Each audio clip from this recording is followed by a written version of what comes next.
Bonjour à toutes, bonjour à tous, bonjour à tous mes sixièmes. Bienvenue sur cette vidéo de ce lundi. Cette vidéo toujours dans le thème de la multiplication, la troisième vidéo du chapitre et la dernière d'ailleurs. Aujourd'hui, pas de cours à réécrire, pas de nouvelles notions, simplement de l'étude de propriétés de multiplication au travers de cas et d'exemples concrets. Aujourd'hui, je vais simplement me borner à vous expliquer des petites propriétés intéressantes des multiplications à savoir, avec un exemple, et à chaque fois, je vous donnerai 3-4 exemples à faire à la suite de ce que je viens d'expliquer. Ensuite, j'expliquerai d'autres petites propriétés intéressantes, et ensuite des exemples, etc. On va faire ça sur 2-3 notions, pas plus. Voilà, aujourd'hui ce sera une vidéo vraiment de pratique, de calcul, de méthodologie, pas de cours, pas d'explications très théoriques, simplement des petites propriétés intéressantes, même des propriétés qui vont vous servir dans le calcul mental, donc des propriétés utiles. C'est pas juste des notions comme ça un petit peu vagues, c'est des notions vraiment concrètes et pratiques que l'on va voir aujourd'hui à propos de la multiplication. Et on commence tout de suite par le premier outil que je veux vous transmettre aujourd'hui. Si on prend ce produit de 5 par 12, nous avons donc deux facteurs, dans lequel il y a un facteur à un chiffre, 5, et l'autre un facteur donc à deux chiffres. Et bien je vais vous donner une méthode pour réaliser deux têtes de ce produit de manière très simple, en décomposant un des deux facteurs. D'accord? Et après je donnerai un nom à cette méthode. Et bien ici, si on observe, on peut voir qu'en fait, le facteur 5 va se multiplier sur deux nombres distincts. Ici, c'est le produit de 5 par 12. Et bien, on peut très bien écrire que ce produit-là est égal à 5 et 5, tous les deux multipliés par, à nous trouver les facteurs. Et bien en fait, c'est tout simple. Cette décomposition-là, elle est utile puisque nous allons décomposer notre 12 en deux termes, très simple ensuite à multiplier avec le facteur 5. Et bien ici, la décomposition évidente, c'est simplement 10 et 2. Ok? Alors vous allez me dire, il nous manque une opération. Effectivement, on rajoute bien notre addition entre les deux. Pourquoi est-ce que j'ai le droit de décomposer notre 12 en 10 et 2? Tout simplement parce que 12 est égal à 10 plus 2. D'accord? Tout simplement. Alors, avant de terminer le calcul, en fait, je réexplique donc le principe, c'est-à-dire que si on veut faire le produit de deux facteurs, je peux très bien décider d'éclater, de séparer un facteur en deux plus petits facteurs, et je multiplie le premier sur les deux que j'ai créés, 5 fois 10 et 5 fois 2. Bien évidemment, en rajoutant le plus ici. Pourquoi? Parce que 12 est égal à 10 plus 2. 10, 2. Ok? Une fois qu'on a fait ça, le calcul de tête est beaucoup plus simple. En effet, regardez, 5 fois 10, 50.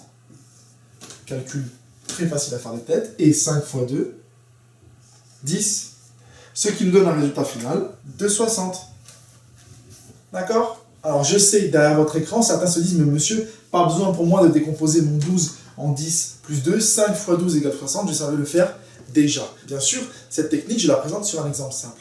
Mais maintenant, je vais vous afficher quelques calculs à faire, où un des deux facteurs sera vraiment plus complexe et aura besoin d'être décomposé, d'être découpé en deux plus petits facteurs. D'accord? Et après, les produits se font simplement. Alors vous allez me dire, plein d'élèves pour me dire, mais monsieur, pourquoi est-ce que vous avez décomposé en 10 et 2? On aurait pu décomposer en 8 et 4. Et la réponse est oui, puisque 8 plus 4, ça fait 12.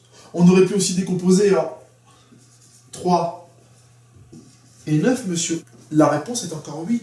On peut décomposer exactement comme on le souhaite. Mais pourquoi est-ce que moi j'ai choisi 10 et 2? La réponse est évidente. J'ai choisi 10 et 2 parce que ce sont des multiplications ici, très simples. Dès qu'on a un 10, c'est très simple. Et 2 fois 5, ça fait 10. C'est très simple aussi. D'accord? La décomposition que vous choisissez, chacun peut choisir celle qu'il veut, effectivement. Mais le but, c'est de trouver la décomposition la plus intéressante possible. D'accord? Donc je vais vous demander de faire, sur le même exemple-là, les exemples que je vais afficher dans la vidéo sur votre cahier d'exercice. Alors avant de les faire, reprenez cet exemple-là sur votre cahier d'exercice, vous écrivez exemple dans votre cahier d'exercice, vous écrivez exemple, vous écrivez cet exemple-là, et ensuite vous réalisez tout ce que je vais vous afficher au tableau. Allez-y, recopiez. Bien, je vais maintenant vous afficher directement dans la vidéo les produits à réaliser en utilisant cette méthode-ci. Bon courage.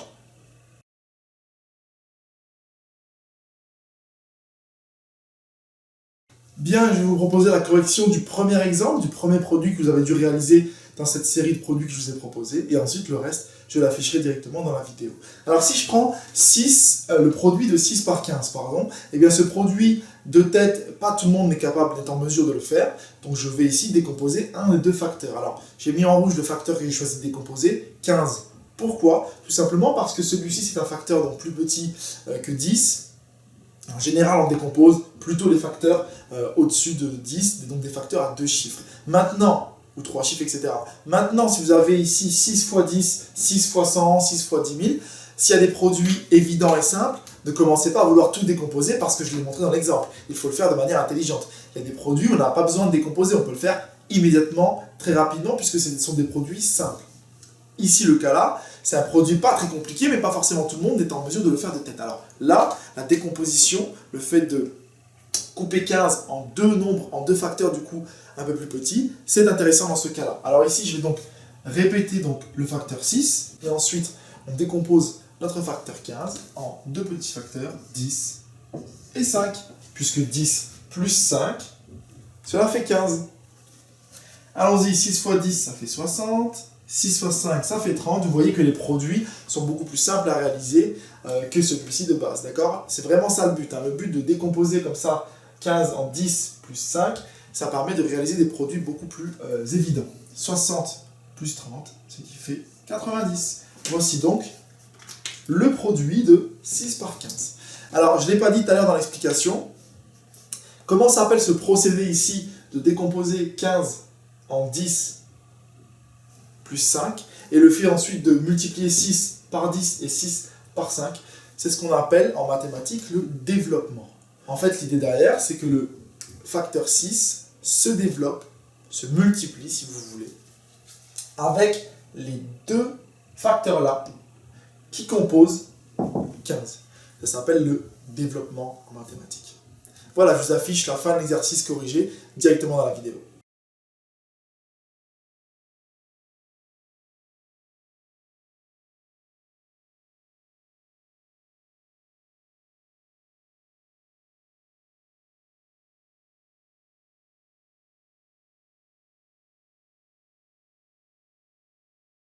Deuxième notion de la vidéo, le produit que vous avez au tableau. Ici, alors je vais lire en français ce qui est écrit, parce que je sais qu'il y a eu des problèmes dans les exos de la vidéo dernière sur l'équivalence entre une opération en français, écrite avec des mots en français, et une opération transformée sous la forme mathématique avec les symboles, etc. Ici, nous sommes en présence de quoi? D'un produit, d'accord? D'un produit de deux facteurs. Alors en mathématiques, quand on parle d'un produit, on dit le produit de quelque chose par quelque chose. Alors ici, c'est quoi? C'est le produit de 4 par ça. Et ça, malheureusement, c'est encore une autre opération. Alors ici, c'est une soustraction. En mathématiques, on parle de différence, on l'avait vu en classe ensemble. Et comment dit-on cette opération en français? C'est la différence de 15 et 7. Hein. Pour les différences et les sommes, on ne dit pas par, mais on dit et. Donc ça, c'est la différence de 15 et 7. Du coup, cette opération-là, c'est le produit de 4 par la différence de 15 et 7. D'accord? Le produit de 4 par la différence de 15 et 7. Alors, moi, c'est pas forcément ça qui m'intéresse tout de suite maintenant. Ce qui m'intéresse, c'est que là, il y a des parenthèses en rouge. Alors, vous l'avez sûrement déjà vu un petit peu à l'école primaire. On va le rappeler ensemble et ce sera rappelé tout au long de votre scolarité au collège. Il y a des priorités dans les opérations en mathématiques. On ne fait pas toujours de gauche à droite. On ne réalise pas les opérations toujours de gauche à droite. Il y a des priorités. Il y a des opérations qui demandent d'être réalisées en première. Et tout ça, il faut bien le respecter si on veut trouver le résultat correct. En effet, pour un même calcul posé, deux élèves peuvent trouver des résultats totalement à l'opposé, différents, puisque l'un peut avoir respecté les priorités opératoires et l'autre non. Alors, dans notre cas, nous ici, sachez que pour vous, à votre niveau actuellement, ce qui est ultra prioritaire dans une opération, c'est toujours les opérations présentes dans les parenthèses. Dans cet exemple-là, je vais vous montrer comment réaliser ces calculs en respectant les priorités. Alors, voici la rédaction que vous devrez adopter également dans les exemples et dans les exercices que je vais vous demander après. Alors, dans notre tête, on peut aller souligner en pointillé l'opération à réaliser en premier. Comme je disais à mes quatrièmes dans la vidéo, s'il y a des quatrièmes qui traînent sur cette vidéo, comme je vous le disais la dernière fois, et au sixième, je vous le dis maintenant aussi, comme je vous le disais la dernière fois, même si cette opération va être réalisée en premier, nous sommes obligés de réécrire tous ceux qu'on n'utilise pas. Ici, le 4 et la multiplication, nous n'utilisons pas, donc je le réécris. Maintenant, je réalise la différence de 15 et 7. Donc la différence de 15 et 7, c'est 8. Je l'écris en rouge. D'accord. Et ensuite, nous pouvons terminer par ce produit. Je vais souligner. Et 4 par 8, le produit de 4 par 8, c'est 32. D'accord. Je vous précise, donc les élèves, ici, je vous avais fait une belle phrase en français. Le produit de 4 par la différence de 15 et 7, eh bien ça, c'est également le produit de 4 par 8. C'est un peu plus simple. Et c'est également 32. D'accord? Le signe égal donc, indique que chaque ligne est égale à la précédente et sont égales entre elles, tout simplement. Ok? Alors je vous propose sur cette même méthodologie de réaliser les exercices que je vais afficher. Mais avant ça, je vous demande encore une fois de réécrire ceci dans votre cahier d'exercice. Exemple numéro 2 par exemple, ou exemple, vous l'écrivez et ensuite je vous propose les exercices associés. Allez, c'est parti. Je vous propose maintenant quelques exemples dans le même acabit que ce que vous avez écrit dans votre cahier d'exercice et on les corrigera ensuite.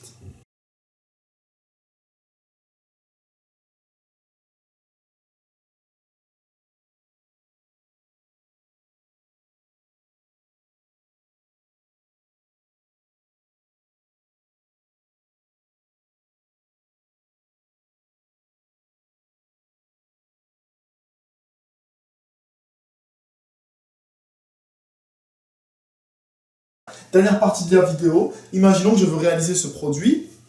Enfin, imaginons que je pose ce produit-là, donc 8,12 par 5,778. Imaginons que je m'intéresse à son ordre de grandeur. Alors, je rappelle ce qu'est un ordre de grandeur. Un ordre de grandeur, c'est une approximation, c'est une approche du résultat. Ça n'est pas une valeur exacte, mais ça nous en donne un bon aperçu, une bonne approche. Alors, à quoi sert un ordre de grandeur? On avait vu deux utilisations. La première, estimer le résultat d'une opération. Par exemple, je suis au supermarché, j'ai plein d'articles avec des prix décimaux, etc. Je réalise un ordre de grandeur et ça me donne environ une estimation, une approche du prix que je vais payer. C'est la première utilisation. Et deuxième utilisation de l'ordre de grandeur, c'est pour vérifier nos calculs. Après avoir fait vos calculs posés, vous pouvez toujours utiliser vos ordres de grandeur et les comparer avec le résultat trouvé pour vous donner une idée de est-ce que je me suis trompé ou pas. Si c'est proche, si c'est très proche, ça veut dire qu'en général, vous avez bien réalisé votre calcul. Si ça commence à s'éloigner avec une unité, 2 unités, 3 unités, une dizaine, etc., c'est que là, il commence à y avoir des petits doutes sur la véracité de votre calcul. Alors, dans tous les cas, pour anticiper, pour prévoir, pour estimer ou bien pour vérifier un calcul, un ordre de grandeur se calcule toujours de la même manière et la méthode est toujours la même. Alors pour réaliser un ordre de grandeur, ce que l'on fait, c'est que l'on va prendre des nombres bien souvent entiers, assez proches de ces deux facteurs et réaliser une opération qui va être du coup beaucoup plus simple. Alors il n'y a pas de règle précise pour choisir les nombres qui interviennent dans un ordre de grandeur, mais plus ils sont proches de vos facteurs de départ, plus votre ordre de grandeur sera précis. Alors moi ici, quand je vois le produit de 8,12 par 5,778, un bon ordre de grandeur serait de réaliser le produit de 8 par 6. D'accord? Alors, 8 par 6, cela donne 48. Et si on réalise ce produit-là à la calculatrice ou bien en le posant directement sur son cahier d'exercice, on trouve ce résultat-là, 46,91 736. Alors vous voyez, comme je l'ai précisé au début, un ordre de grandeur n'est jamais une valeur exacte, n'est jamais égale au produit initial. Cependant, un ordre de grandeur est proche. Et là, on voit bien que le produit exact et l'ordre de grandeur sont plus ou moins proches. Si on reprend ce que j'avais expliqué sur l'estimation. Moi, si je suis dans un magasin et que ça, c'est le prix, donc, et que ça, c'est un produit que je dois réaliser pour trouver un prix de ce que je vais pouvoir dépenser, et bien, ici, en faisant mon ordre de grandeur, j'estime à 48 € ma dépense, et à la caisse, elle serait de 46, etc. Eh bien, mon ordre de grandeur est tout à fait honorable, puisqu'il est relativement proche de ce que je dépense réellement. Donc voilà à quoi sert un ordre de grandeur. Estimer à l'avance une dépense, un prix, le résultat d'une opération, ou bien vérifier, valider ce qu'on a trouvé à l'issue d'une opération, par exemple posée. Bien, vous allez donc réaliser l'exercice associé aux ordres de grandeur. Alors là, ce ne sera pas un exercice où vous devrez calculer comme cela les ordres de grandeur, mais j'ai pris directement un exemple de votre livre, un exercice de votre livre, dans lequel vous devez relier les différents produits proposés avec leur ordre de grandeur dans la colonne de droite. Je vous l'affiche, vous le réaliserez et vous aurez la correction à la fin.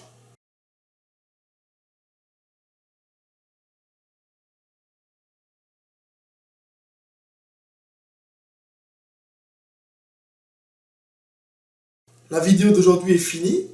3 petites propriétés du produit, de la multiplication, que nous avons expérimentées au travers d'exemples détaillés et des exercices. Premièrement, le développement. Lorsqu'on a un produit avec un facteur un peu trop grand, nous pouvons le décomposer en 2 plus petits facteurs dont les produits sont faciles à réaliser. Deuxièmement, les priorités d'opération. Nous avons vu que les parenthèses étaient prioritaires dans les opérations. Ensuite, les produits, les quotients. Et enfin, les différences et les sommes. Et en troisième lieu, nous avons revu l'ordre de grandeur, mais cette fois-ci appliqué à la multiplication.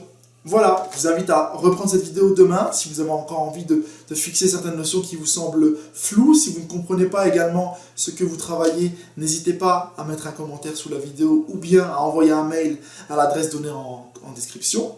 Je vous souhaite plein de courage également dans les autres matières et je vous dis à très vite dans une nouvelle vidéo et dans la vraie vie.